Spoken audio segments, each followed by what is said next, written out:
കഥയല്ലത് ജീവിതത്തിലേക്ക് എല്ലാവർക്കും സ്വാഗതം. അമൃത ടിവിയും കേരള സ്റ്റേറ്റ് ലീഗൽ സർവീസസ് അതോറിറ്റിയും ഒന്നിക്കുന്ന ഈ പരിപാടിയിൽ ഇന്ന് നമുക്ക് നിയമസഹായം നൽകുവാൻ ഇവിടെ എത്തിച്ചേർന്നിട്ടുള്ള KELSA panel members, judicial member ബഹുമാന്യ judge Shri TV. Mammootty, advocate member Shrimati Leena Jayasurya, സാമൂഹ്യ പ്രവർത്തകൻ ശ്രീ വി.കെ. ജോസഫ്. എല്ലാവർക്കും സ്വാഗതം.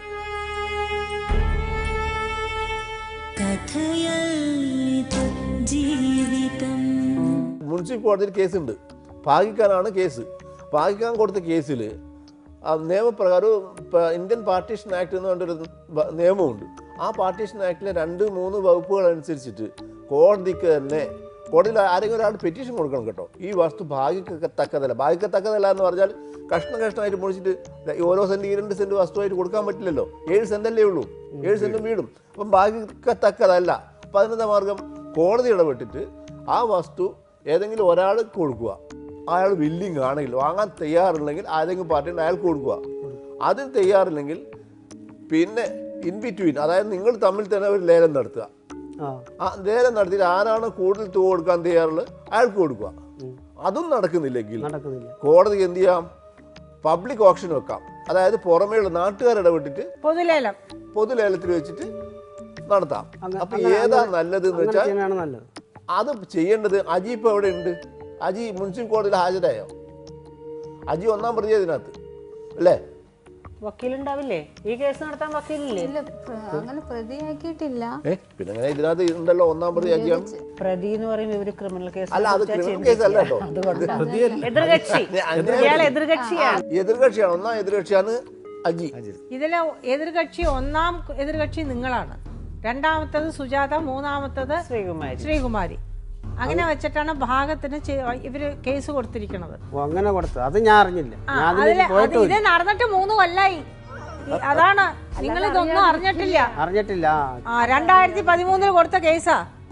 എന്നിട്ട് അതിൽ ഇന്ററീം ഇൻജങ്ഷൻ വന്നിട്ടുണ്ട്, ഇന്ററീം ഓർഡർ വന്നിട്ടുണ്ട്. അതിലാണ് 2014 വന്ന ഓർഡറിലാണ് ഇവർക്ക് അവിടെ താമസ അവകാശവും വേറെ ഓർഡർ വരുന്നതിന് വരെ ബാക്കിയുള്ളവർക്ക് ആർക്കും അവിടെ കയറാനോ മരം മുറിക്കാനോ വീട് തല്ലിപ്പൊളിക്കാനോ ഒന്നിനും അവകാശമില്ല.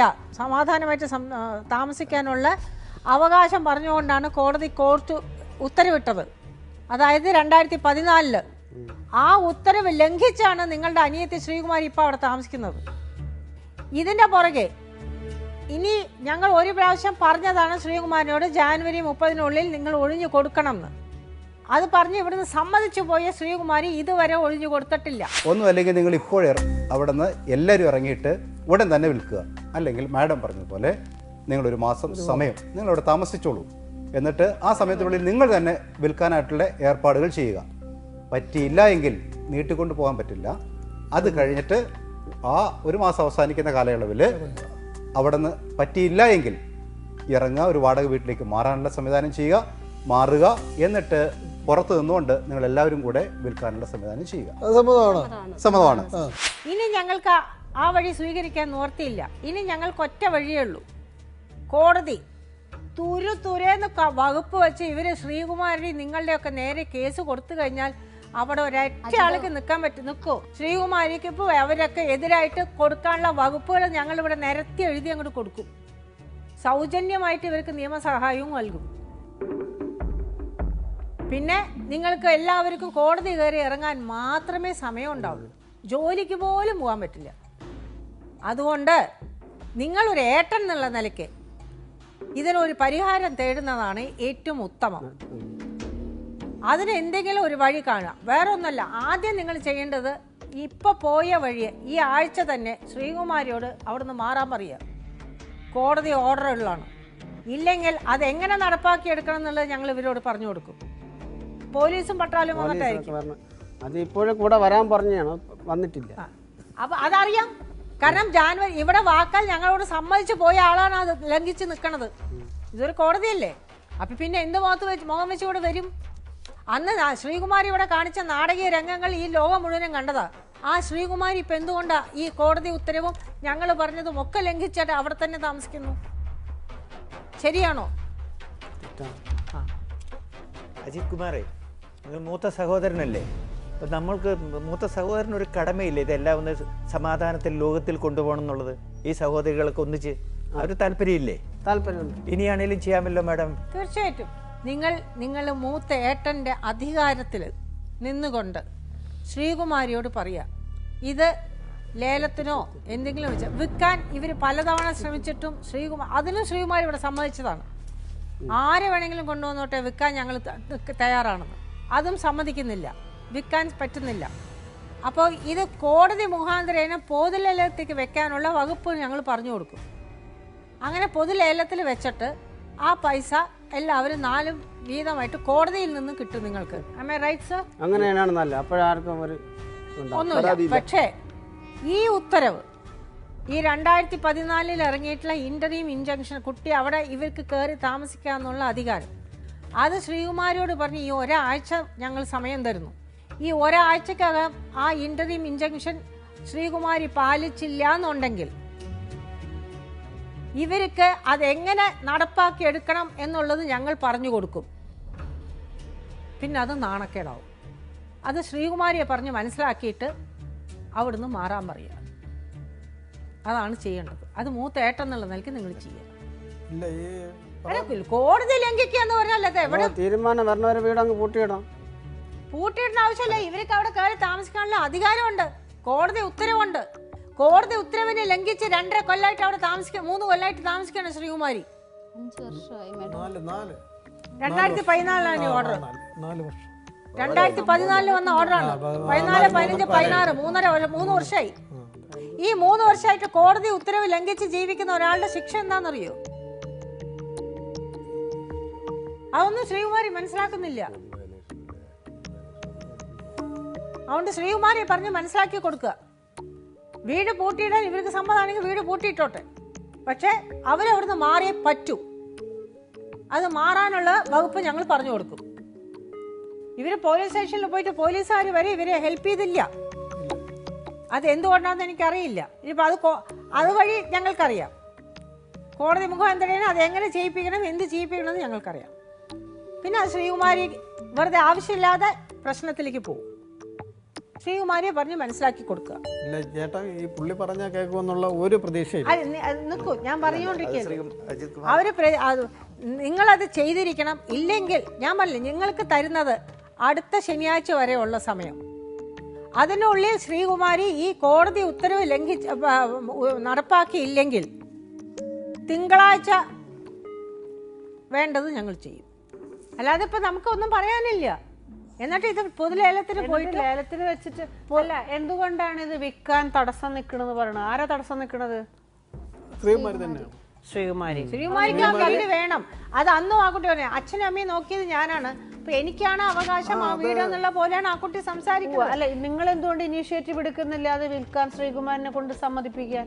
അതായത് കുട്ടിക്കാലം തൊട്ടുള്ള ഈ ഏട്ടനും അനിയത്തിയും അതിൽ ഇടപെടുന്നത് നാറ്റക്കേസ് ആവും എന്നുള്ളതാണ്. അതുകൊണ്ട് അടുത്ത വീട്ടുകാരും ഇയാളും ഒന്നും ഇടപെടില്ല. ഇയാളുടെ അവസ്ഥ വല്ലാത്ത ഗതികേടാണ്. 3 അനിയത്തിമാരും തമ്മിലുള്ള അടിയില് ആരെ പറഞ്ഞു ശരിയാണ്. അനിയത്തിമാരല്ലേ, എനിക്ക് ആരെ വെറുക്കും? ആരും വെറുക്കാൻ പറ്റില്ല. പക്ഷെ അപ്പൊ കേട്ട ഓഡിയോ ആരാണെങ്കിൽ പോലും എന്തൊരു അവസ്ഥയാണത്. ഒരു വീട്ടിലെ സഹോദരിമാരാണെന്ന് ആലോചിക്കണം. ആരുടെ ശബ്ദമാവട്ടെ, അല്ല ഇത് വ്യക്തമാണ് മാഡം. ഇത് ആരാണ് കരയുന്നുണ്ടെങ്കിലും സഹോദരിമാരാണല്ലോ. അത് സാക്ഷിയായിട്ട് ഇത് ദൈവത്തിന്റെ കോടതിയാണ്. കണ്ണുകൊണ്ട് കാണാനും കാതുകൊണ്ട് കേൾക്കാനും കഴിയുന്ന ദൈവത്തിന്റെ കോടതിയിലാണ് നമ്മൾ വന്നിരിക്കുന്നത്. കാരണം നമ്മൾ ഒരു കള്ളം പറഞ്ഞാൽ അതിന് മറയ്ക്കാനായിട്ട് 100 കള്ളം പറയേണ്ടി വരും. പക്ഷെ അതും നിലനിൽക്കില്ല എന്ന് വിശ്വസിക്കുന്നവനാണ് ഞാൻ. ഇത് സത്യമാണ് പറയുന്നത്. സംസാരിക്കാം. അതിനിപ്പോ ആർക്കൊന്നുമില്ല. പക്ഷേ ശരിക്കുന്നില്ല. നമുക്കത് ക്ലിയർ അല്ലാതെ നമുക്ക് ഇവിടെ ഒരു അഭിപ്രായം പറയാൻ പറ്റും. നമുക്ക് കള്ളമാണെങ്കിൽ വ്യക്തമാകുന്ന മേഡത്തിന് കാര്യം മുമ്പ് നോക്കി സഹോദരിമാരാണെന്നുള്ളതാണ്. സംസാരിക്കാനുള്ള ധൈര്യം എനിക്കില്ല, സത്യം പറയാം. അല്ല ശരിയാണ് മുരുകൻ പറയുന്നത്. പക്ഷെ എനിക്കത് ക്ലിയർ ആവാതെ ഞാൻ അതിനൊരു അഭിപ്രായം പറയുന്നത് ശരിയല്ലല്ലോ. അതുകൊണ്ട് മാത്രമാണ് ഞാനത് പറയുന്നത്. അത് മാത്രമല്ല, പലപ്പോഴും ഇവര് സംസാരിക്കുന്നത് വരെ ഞാൻ പിടിച്ചു വെച്ചിട്ടുണ്ട്. 4-5 കൃത്യമായിട്ട് അറിയാനും ഇവർ തമ്മിൽ സംസാരിക്കുന്നത് വരെ പിടിച്ചു വെച്ചു. നമ്മളെല്ലാവരും സംഭാഷണം, അവരെ മാത്രമല്ല, ഞാൻ സംസാരിക്കുന്നതുകൊണ്ട്, ഇയാൾ സംസാരിക്കുന്നതുകൊണ്ട്, എല്ലാവരുടെയും അജി സംസാരിക്കുന്നത് വരെ ഉണ്ട് ഇതിൽ. ഈ സ്ഥലം ഉണ്ടല്ലോ, അവിടെ ഇപ്പൊ എത്ര സെന്റിന് വില വരിക? അത് 7 സെന്റ് ഉണ്ടായിരുന്നു. 2 സെന്റ് തന്നെ റോഡിന് പോയി. പിന്നെ ഇപ്പൊ 5 സെന്റ് ഉണ്ട്. അവിടെ തന്നെ അച്ഛനും അമ്മ അവിടെ തന്നെ അടക്കം ചെയ്തത്. ഇതിൽ ആർക്കാണ് കാശുള്ള പാർട്ടി? ആരും എന്നുവെച്ചാൽ എത്ര ഒരു സെന്റിന് അവിടെ എന്ത് വില വരും? 2.5 അല്ലെങ്കിൽ ചിലപ്പോൾ 3 ഒരു സെന്റ്. 2.5 അല്ലെങ്കിൽ റോഡ് സൈഡാണല്ലോ. അപ്പൊ 3 ലക്ഷം ഉറുപ്പ്യ ഒരു സെന്റ് അല്ലേ? 3 വെക്കാം. 3 മാക്സിമം വെക്കാം. 3 മാക്സിമം വെച്ച് കഴിഞ്ഞാൽ 15 ലക്ഷം. തന്നെ 15 സെന്റ്. അതിന് വീടുണ്ട്. വീടുണ്ട്. വീട് ടെറസ് വീടാ? ടെറസ് വീട് പൂശിയിട്ടൊന്നുമില്ല. അല്ല, അത് എത്ര കിട്ടുന്നു എന്നുള്ളത് അവിടുത്തെ നിലയ്ക്കനുസരിച്ച് കിട്ടുന്നതിനനുസരിച്ച് ആ വില നിങ്ങൾക്ക് ബാക്കിയുള്ള സഹോദരിമാർക്ക് ആർക്ക് കൊടുക്കാൻ പറ്റും? ആ വീട് പുറത്തേക്ക് പോണ്ട എന്നുണ്ടെങ്കിൽ അച്ഛനും അമ്മയും അടക്കം ചെയ്തു എന്ന് പറഞ്ഞുകൊണ്ട് ഞാൻ പറയണെങ്കിൽ ആർക്കെങ്കിലും ഒരാൾക്ക് ആ വീട് ഏറ്റെടുത്ത് ബാക്കിയുള്ളവർക്ക് പൈസ കൊടുക്കാൻ പറ്റുന്നുണ്ടെങ്കിൽ അത് ചെയ്യാം. അങ്ങനെ നിങ്ങൾക്ക് 4 പേർക്കും പറ്റാത്തൊരവസ്ഥ ആയതുകൊണ്ട് അങ്ങനെ ആണെങ്കിൽ ഞങ്ങൾ ഇവർക്ക് വഴി കൊടുക്കാം. ഇവർ മുനിസിപ്പൽ കോർട്ടിൽ അവരതിനുള്ള വഴി നോക്കും. പൊതു ലേലത്തിന് വെച്ച് അങ്ങനെ ചെയ്തു. അതായിരിക്കും നല്ലത് അല്ലേ? അപ്പൊ ഞങ്ങൾ അതിനുള്ള വഴി പറഞ്ഞു കൊടുക്കട്ടെ. അജിയുടെ വക്കീലില്ലേ? അജിക്കൊരു വക്കീലുണ്ടല്ലോ അല്ലെ? അജിയുടെ വക്കീൽ ഇവർക്ക് അജിക്കൊരു വക്കീലുണ്ടല്ലോ. അല്ലല്ലോ, ഉണ്ട്. ഇവർക്ക് 3 പേർക്കും നിങ്ങൾക്ക് 3 പേർക്കും കൂടെ ഒരു വക്കീലാണ്. ശ്രീകുമാരി കൊടുത്തതിന്റെ കൂട്ടത്തിൽ പോയി സംസാരിച്ചേ ഉള്ളൂ. നിങ്ങൾ കൂടെ പോയില്ലേ? അപ്പോഴും കൂടെ പോയി ഒപ്പിട്ട് അവിടെ ഒപ്പിട്ട. അതെ, അതാണ് കേസിനെ കുറിച്ച് അറിയില്ല എന്ന് പറഞ്ഞാൽ ശരിയല്ല. വക്കാലത്ത് ഒപ്പിട്ട് 2013 കേസിൽ ഇതുവരെ ഹാജരായില്ല. പ്രത്യേകമായിട്ടല്ല, നിങ്ങൾ ഒപ്പിട്ട് കൊടുത്ത് വക്കാലത്ത് ഒപ്പിട്ട് കൊടുത്തിട്ടുള്ളതുകൊണ്ടാണ് നിങ്ങൾ അങ്ങനെ ഇട്ടത്. ഒന്നാം എതിർകക്ഷി നിങ്ങളാണ്. 2013 കേസില് ഇതുവരെ എതിർകക്ഷികൾ ഹാജരായില്ല എന്ന് പറഞ്ഞാൽ നമുക്ക് വിഴുങ്ങാൻ പറ്റില്ല, നമുക്ക് വിശ്വസിക്കാൻ പറ്റില്ല. അത് എതിർകക്ഷി നിങ്ങൾ അറിഞ്ഞിട്ട് പോലും ഇല്ല. അത് വെറുതെ പറയണതാ.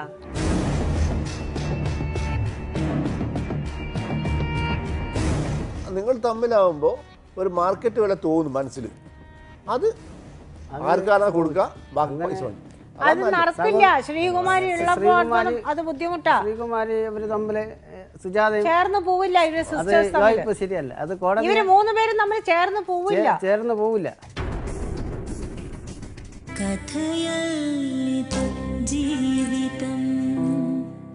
നിങ്ങൾ 3 പേരും കൂടി വിചാരിച്ചിട്ട് അവർക്കുള്ള ഷെയർ എന്താന്ന് വെച്ചാൽ കൊടുത്താൽ മതി. അല്ല, ഇപ്പൊ ശ്രീകുമാരി പറയുന്ന അച്ഛനും അമ്മയും ഞാൻ നോക്കിയത് എനിക്ക് ആ വീട് വേണം. ശരി, വഴക്കും ബഹളത്തിന്റെ ആവശ്യമില്ലല്ലോ. ഞാൻ അന്നും അത് തന്നെയാ പറഞ്ഞത്. വഴക്കും ബഹളത്തിന്റെ ആവശ്യമില്ല. ആ, മര്യാദയ്ക്ക് നല്ല നിലയ്ക്ക് പിരിയുക. ഇല്ലെങ്കിൽ കോടതി ഉത്തരവെങ്കിലും ലംഘിക്കാതെ അവിടെ നിൽക്കണം. എനിക്ക് പോവാൻ ഒരിടമില്ല എന്ന് പറയുന്നതിനോട് യോജിക്കുന്നില്ല. വയ്യാത്തൊരു ഭാര്യയെ കൊണ്ട് ഇയാൾക്ക് പോകാൻ ഒരിടമുണ്ട്. 2 ആരോഗ്യമായിട്ട് ജോലി ചെയ്യാൻ പറ്റാവുന്ന 2 പേർക്കും കൂടെ ചേർന്നിട്ട് പോകാൻ ഒരു സ്ഥലമില്ല എന്ന് പറയുന്നതോട് കണ്ടിരിക്കുന്ന പ്രേക്ഷകരായിട്ട് യോജിക്കില്ല. അതുകൊണ്ട് ഇവര് ദുഷ്ടത്തി ആയിക്കോട്ടെ, ഒരുപക്ഷെ ഇവരായിരിക്കാം ദുഷ്ടത്തി. ആ ശ്രീകുമാരിനെ ഒരാരും ഉപദ്രവിച്ചിട്ടുണ്ടാവുമായിരിക്കും. ഈ കാല് പൊങ്ങാത്ത കാലുകൊണ്ട് അവരടിച്ച് തൊഴിച്ചോ ഒക്കെ ചെയ്തിട്ടുണ്ടാവുമായിരിക്കും. പക്ഷേ നിയമം ഒന്നില്ലേ? അത് ലംഘിച്ച് ശ്രീകുമാരി അവിടെ താമസിക്കാൻ പാടുമെന്നേ എൻ്റെ ചോദ്യമുള്ളൂ. നിങ്ങളുടെ വീട്ടിലുണ്ടായ വഴക്കിനോ അതിനോ ആരും സാക്ഷികളല്ല, അതുകൊണ്ട് എനിക്കറിയില്ല. പക്ഷേ ഈ ഓർഡർ ശ്രീകുമാരി പാലിച്ചേ പറ്റൂ. വക്കീലിനെ വെച്ചിട്ട് വില നിശ്ചയിച്ചിട്ട് കോർട്ട് ഓപ്ഷൻ നടത്തുന്നതിലും നല്ലത് നിങ്ങൾ തമ്മിൽ ഒരു വില നിശ്ചയിച്ച്, അതായത് നിങ്ങൾ തമ്മിലാവുമ്പോൾ ഒരു മാർക്കറ്റ് വില തോന്നും മനസ്സിൽ. അത് ആർക്കാണ് കൊടുക്കുക, ബാക്കി പൈസ മതി. അത് നടക്കില്ല. ശ്രീകുമാരി ഉള്ളപ്പോൾ അത് ബുദ്ധിമുട്ടാ. ശ്രീകുമാരി ഇവര് തമ്മില് സുജാതയും ചേർന്ന് പോവില്ല. ഇവര് സിസ്റ്റേഴ്സ് തമ്മിൽ ശരിയല്ല. അത് കോടതി ഇവര് 3 പേരും തമ്മിൽ ചേർന്ന് പോവില്ല. അതിപ്പോ നഷ്ടം വരുന്നതുകൊണ്ടാണ് ഞാൻ പറയുന്നത്. അല്ല, അപ്പൊ എന്താ ഇതിപ്പോ ഞാൻ പറയുകയാണെങ്കിൽ ഇത് അറ്റ്ലീസ്റ്റ് ശ്രീകുമാരി ഇത് പുറത്തേക്ക് വിൽക്കാനെങ്കിലും സമ്മതിച്ചാൽ നല്ല നിലയ്ക്ക് വിറ്റുപോയാലും മതി. അതിനും ശ്രീകുമാരി സമ്മതിക്കില്ല എന്നുള്ളതാണ് ഇവർ പറയണത്. ഒരിക്കലും സമ്മതിക്കില്ല, ഒരിക്കലും സമ്മതിക്കില്ല മേഡം. ഇവർ പറയണത് അത് ശ്രീകുമാരിക്ക് ആ വീട് കിട്ടണം എന്നുള്ള മോഹം കൊണ്ടായിരിക്കാം. അച്ഛനും അമ്മയും അടക്കം ചെയ്താണ് അച്ഛനും അമ്മയോടുള്ള സ്നേഹം കൂടുതൽ കൊണ്ടായിരിക്കാം. പക്ഷെ അത് ഒരു പരിഹാരമല്ലല്ലോ.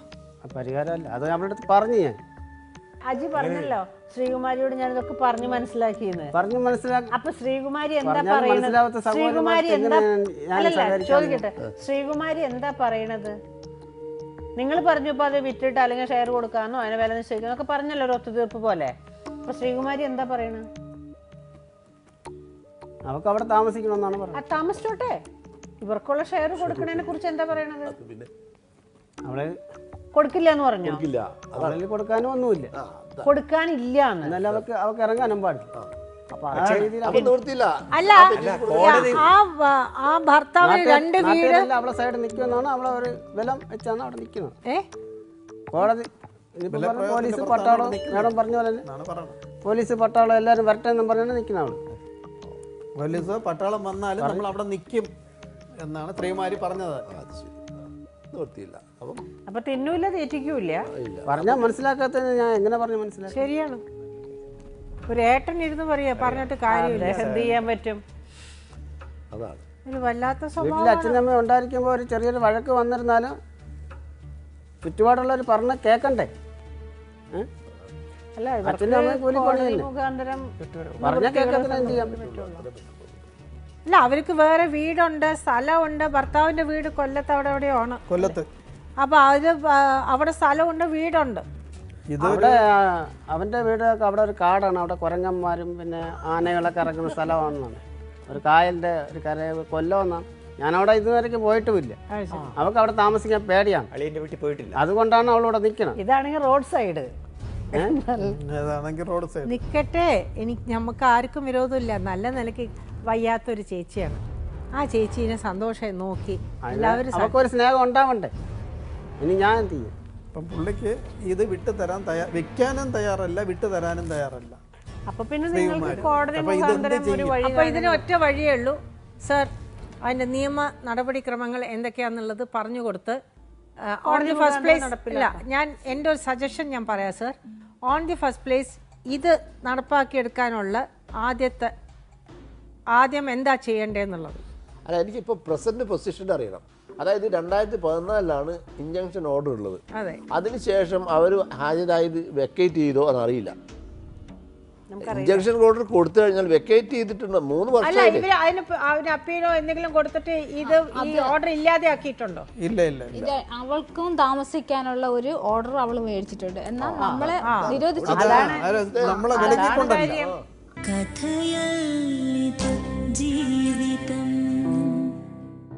അത് നമ്മളെ വിലക്ക് കൊണ്ടല്ല, അന്ന് വായിച്ചായിരുന്നു. അത് നമ്മളെ വിലക്ക് കൊണ്ട് അത് അന്ന് തന്നിരുന്നില്ല. അത് ഞാൻ കണ്ടതാ.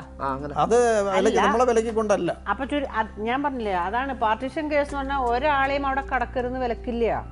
കാരണം എല്ലാവർക്കും അവകാശമുള്ളതാണല്ലോ. നിങ്ങളെയും വിലക്കിയിട്ടില്ല, അവരോടവിടെ താമസിക്കാനും പറഞ്ഞിട്ടുണ്ടാവും. അതാ അത്രയല്ലേ പറ്റും. ഇത് നമുക്ക് മാത്രമായിട്ടായിരുന്നു. പിന്നെ അവര് മേടിച്ചത് അങ്ങനെയാണ്. അവരങ്ങനെ കൊണ്ടുവന്നപ്പോ അവർക്ക് ഓർഡർ കൊടുക്കണമല്ലോ. അപ്പൊ ഇരു കൂട്ടരും താമസിക്കണം. അപ്പൊ അതാണ് ഇപ്പോഴത്തെ നിലവിലുള്ള പ്രശ്നം. അപ്പൊ ഒരു കാര്യം ചെയ്യാം, section 2 and 3 of Indian partition act അനുസരിച്ചിട്ട് മുനിസിപ്പൽ കോടതിയിൽ ഒരു ആപ്ലിക്കേഷൻ കൊടുക്കാൻ നിങ്ങളുടെ വക്കീലിനോട് പറയുക. വക്കീലില്ലെങ്കിൽ നിങ്ങൾ താലൂക്ക് ലീഗൽ സർവീസ് അതോറിറ്റിയെ സമീപിക്കുക. താലൂക്ക് ലീഗൽ സർവീസ് അതോറിറ്റി എന്ന് പറയുന്നത് നിങ്ങൾ വിചാരിക്കുന്ന പോലെ അത്ര വലിയ ബാലി കയറാൻ മലയൊന്നും അല്ല. ഒരു കാർഡ് അയച്ചാൽ, ഞാനതിൻ്റെ ചെയർമാനായിട്ട് ഒരുപാട് കാലം ഇരുന്നുകൊണ്ടാണ് പറയുന്നത്, ഒരു കാർഡ് അയച്ചാൽ പോലും അത് അവർ പ്രതികരിച്ചിരിക്കും. അത് അതിൻ്റെ വഴിക്ക് നടന്നോട്ടെ. നിങ്ങൾ ഈ തൽക്കാലം ഇപ്പോൾ ഉള്ള വക്കീലുണ്ടല്ലോ, അയാളുടെ അടുത്ത് ചെന്നിട്ട് ഇങ്ങനെ ഞങ്ങൾ ഇവിടെ ചെന്നു, ഇങ്ങനെ പരിപാടിയിൽ പങ്കെടുത്തു, ആ പരിപാടിയിൽ വന്ന ഒരു സജഷൻ ഇതാണ്, നിർദ്ദേശം ഇതാണ്, ഇന്ത്യൻ പാർട്ട്ണർഷിപ്പ് ആക്ടിലെ 2-3 വകുപ്പുകൾ അനുസരിച്ചിട്ട് ലേലത്തിന് വെക്കാൻ, അതായത് ഈ വസ്തു ഭാഗിക്കത്തക്കതല്ലാത്തത് കൊണ്ട് വസ്തു ലേലത്തിൽ വെച്ച് വിറ്റിട്ട് അതിൻ്റെ സംഖ്യ അതിൽ ഞങ്ങളുടെ ഷെയർ തരണം എന്ന് പറഞ്ഞിട്ടൊരു ഹർജി കൊടുക്കണം എന്ന് പണ്ട് അവരെ കൊണ്ട് ഹർജി കൊടുപ്പിക്കുക. അത് കൊടുത്തു കഴിഞ്ഞാൽ ഈ പറയുന്ന എല്ലാ ആൾക്കാരും ഇളകും. നിങ്ങളുടെ അഭിപ്രായങ്ങളും നിർദ്ദേശങ്ങളും ഞങ്ങളെ എഴുതിയും അറിയിക്കാം. വിലാസം: പ്രൊഡ്യൂസർ, കഥയല്ലത് ജീവിതം, Amrita TV, Idagramam, Karumam PO, Thiruvananthapuram 2. Email ജീവിതം@amritatv.com